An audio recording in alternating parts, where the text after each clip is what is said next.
Ini kisah nyata di masa lalu. Makanya sering baca tuh yang baik-baik lah, kisah salafus saleh, orang-orang saleh di masa lalu. Ada seorang hamba rajin salatnya. Ini sahih riwayatnya, sahih. Rajin salat. Tapi yang menarik tertuliskan, ya, ketika malaikat itu mendapat informasi, ya aras tertuliskan. Ini termasuk bagian dari ahli neraka. Tapi salat. Perhatikan ya, perhatikan. Ini nanti terkait juga dengan hadis, kalau Anda baca Al-Arba'in, nomor hadis yang keempat itu. Ya, terkait dengan bab takdir. Bagaimana kemudian ikhtiar seorang hamba itu, ya, menjadikan ia berubah dari salah menjadi soleh dan sangat dicintai oleh Allah. Oke? Maka apa yang terjadi?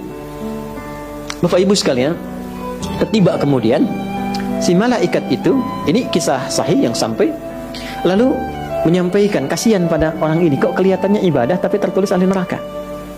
Maka disampaikan dengan cara yang Allahu a'lam, apakah menyamar atau bagaimana, tuliskan, kamu kok terus-terusan sholat, padahal belum tentu baik di mata Allah, belum tentu menjadi bagian ahli surga.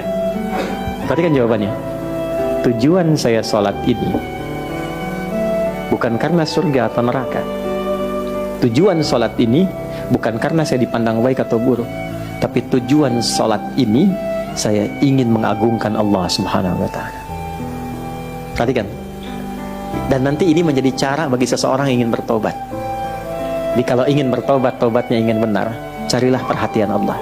Yang penting ridha Allah. Terus saja tobat sampai merasakan kenikmatan tersambung dengan Allah. Itu maksudnya. Jadi begitu keluar kalimat itu yang mengguncang arsy, itu yang dijadikan oleh Allah pelajaran bahkan pada alam malaikat untuk mengenal bagaimana rahmat Allah itu diberikan. Mudah bagi Allah membuka, merubah, memutar, mudah. Tapi Allah ingin memberikan pelajaran bahkan di alam malaikat bagaimana kasih Allah diberikan. Begitu kalimat itu muncul, apa yang terjadi? Maka berubahlah di arsy namanya menjadi ahli surga. Ini riwayat sahih. Berubah menjadi apa? Ahli surga. Padahal Allah tuh maha mengetahui, gampang aja tinggal dirubah ahli surga, tidak. Tapi Allah ingin memberikan informasi bahkan di alam langit kepada para malaikat betapa tingginya rahmat Allah memberi kesempatan pada setiap hambanya untuk kembali kepada Allah dalam kebaikan. Dan itu disebut hamba. Disebut hamba. Karena itu Allah begitu mencintai ketika ada pelaku maksiat, dia pengen taubat, itu begitu dicintai dan statusnya naik lebih tinggi. Ini yang menyebabkan ayat ini turun. Qul ya ibadiyalladzina asrafu ala anfusihim. Ini yang menyebabkan itu menunjukkan rahmat Allah.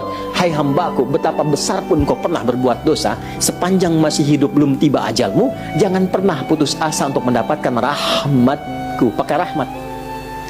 Rahmat di sini mencakup Rahman dan Rahimnya Allah Subhanahu wa ta'ala.